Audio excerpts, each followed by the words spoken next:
মেয়েটি বেশ সুন্দরী না? আচ্ছা, একে দেখ। এর নাম হচ্ছে যাজ্ঞ সেনী। ওর বাবার নাম হলো সন্দীপ রক্ষিত। রক্ষিত এন্টারপ্রাইজেসের এরা অল ইন অল। সারা ভারতবর্ষ জুড়ে মেট্রো রেলওয়ের সিভিল ডিপার্টমেন্টের যত কনস্ট্রাকশনের কাজ আছে সব এই রক্ষিত এন্টারপ্রাইজেসরা করে। দে আর মাল্টি মিলিয়নের। আর এই যাজ্ঞ সেনী মেয়েটি she is culturally very rich. ও খুব ভালো ওড়িশি নাচে, আবার সঙ্গে আঁকেও। আমার ধারণা বললে ভুল হবে, আই এম শিওর যে সূর্য কিন্তু এই মেয়েটাকে পছন্দ করবে। নেক্সট। আচ্ছা, আরও আছে দেখ।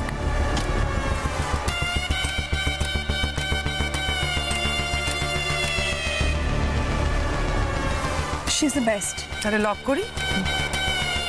ইন্দ্রদা, একবার এসো।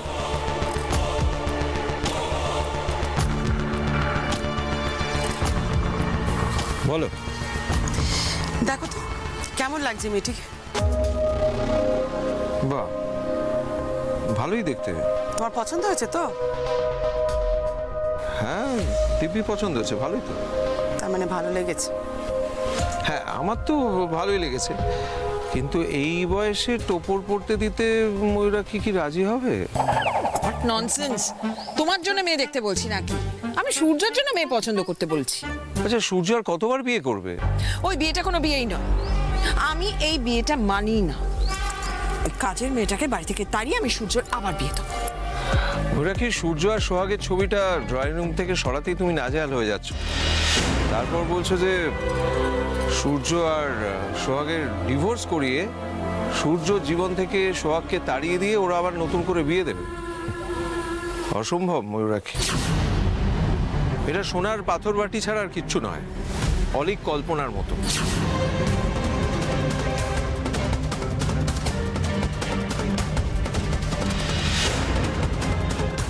যতই বিদ্রুপ কর, ময়ূরাক্ষী মল্লিক কখনো হারেনি, হারতে শেখে।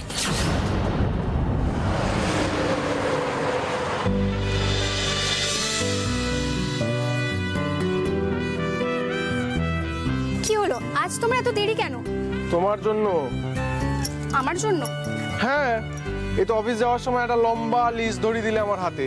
আলু আনতে হবে, ভেন্ডি আনতে হবে, বেগুন আনতে হবে। তো অফিস থেকে বেরিয়ে সেগুলো আনার জন্য তো সময় লাগবে। আচ্ছা বাবা, ঠিক আছে, তুমি শিগগির ভিতরে চলো, দেখবে চলো কে এসেছে। কে এসেছে? আরে বাবা চলো না তাড়াতাড়ি। আর এ কি স্যার আপনি? মিতা, তুমি বলনি তো আমাকে। আচ্ছা মিতা, তুমি স্যারকে চা কফি কিছু দিয়েছো তো? আরে দিয়েছে, বসো তুমি আগে। আচ্ছা, আমি কি তোমাদের গেস্ট নাকি? হ্যাঁ, তুমি তো সূর্যর বেস্ট ফ্রেন্ড। তুমি আর সূর্য দুজনে আমার কাছে সমান। আর তাছাড়া আমি আসার সঙ্গে সঙ্গে ও কফি খাইয়ে দিয়েছে আমাকে। বসো বসো। তোমাদের সঙ্গে একটা বিষয় নিয়ে আলোচনা করাটা খুব দরকার।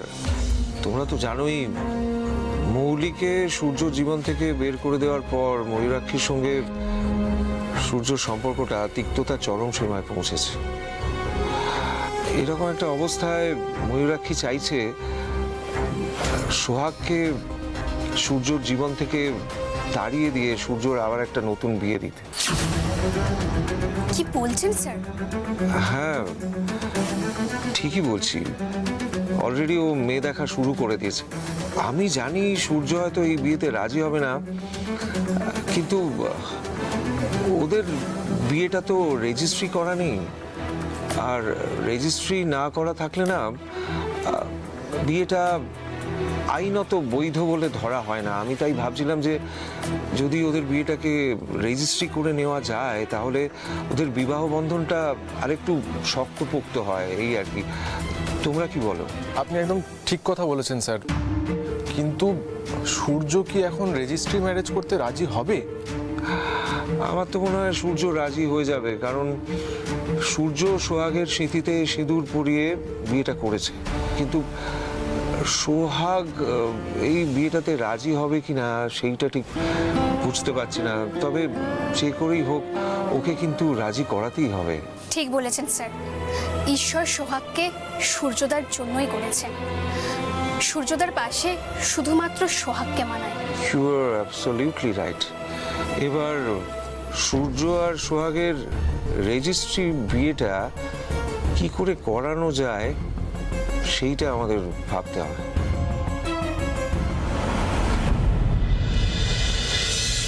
20,000 টাকা তো পাঠালাম, শালুকের স্কুলের মাইনে, শিউলির কলেজে 2 মাসের মাইনে বাকি, ডিম্মার ওষুধ, সংসার খরচ সব তো ওই 20,000-এ কুলিয়ে উঠবে না। কিন্তু আমি যে কাজ করি তার জন্য কর্তাবাবুর কাছ থেকে 20,000-এর বেশি তো 1 টাকাও আমি নিতে পারবো না। তাহলে ভেদ ভূমি হয়ে মরবি কয়া দিলাম। হ্যাঁ, আমার জিনিস চুরি করা ওই তো দম্মে সইব না।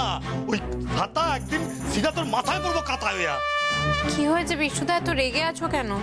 আর কি হইছে? হ্যাঁ, আমার একখান ছাতা ছিল, এটা ফুটা হয়ে গেছে। ছোট কর্তা দেখা কইলো ওই ফুটা ছাতা নিয়ে তুমি বাইরে হয় না, তুমি পয়সা নাও বিষ্টুদা, নতুন ছাতা কিনা নিও। ভালো কথা, আমার ছোট কর্তা টাকা দিল, আমি বাজারে গিয়ে ছাতাটা কিনলাম, কিনা ওটা বাসে বসলাম, বৈশা ছাতাটা আস্তে করে আমার পাশে বসায় রাখলাম। এমন সময় দেখি এক গণ্যমান্য মহিলা আইসা আমার পাশে বসলো। আচ্ছা বসলো কোনো সমস্যা নাই। তারপরে ঠিক 2টা স্টপেজ পরে নাই মাও গেল।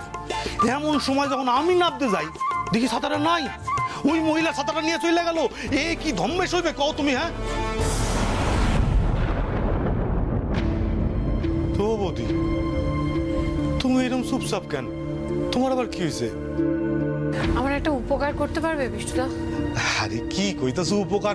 তুমি কোন আমি করে দিতেছি, উপকার কইতেছো কেন? আমাকে একটা রান্নার কাজ খুঁজে দিতে পারবে? তাহলে আমার খুব উপকার হয়।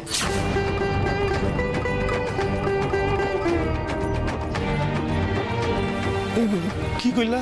রান্নার কাজ? বিশুদা, আমার খুব দরকার, বিশ্বাস করো। একটা রান্নার কাজ যদি হয় তাহলে আমার খুব উপকার হয়। বলো না, পারবে?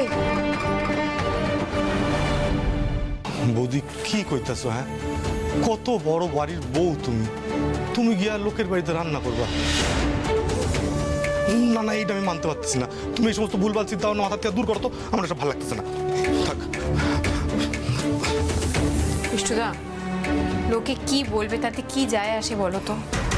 আর আমি তো রান্নার কাজ করছি, চুরি ডাকাতি তো করছি না। কাজ কখনো ছোট বড় হয়? এটা বুঝছি বৌদি, কিন্তু ছোট কর্তা, বড় কর্তা, গিন্নিমা এরা কি কেউ ছাড়বো তোমারে? ওদের চিন্তা তুমি আমার উপরে ছিল, আমি সব সামলে নেব। আর তাছাড়া আমি এমন কোনো কাজ কোনোদিন করব না যাতে ওদের কোনো অসম্মান হয়। বাবা, সোহাগ পরের বাড়িতে কাজ করতে চাইছে কেন?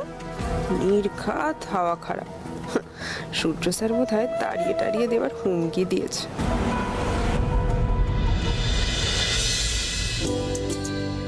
কি হলো বিষ্টুদা, কিছু বলো, চুপ করে আছো কেন?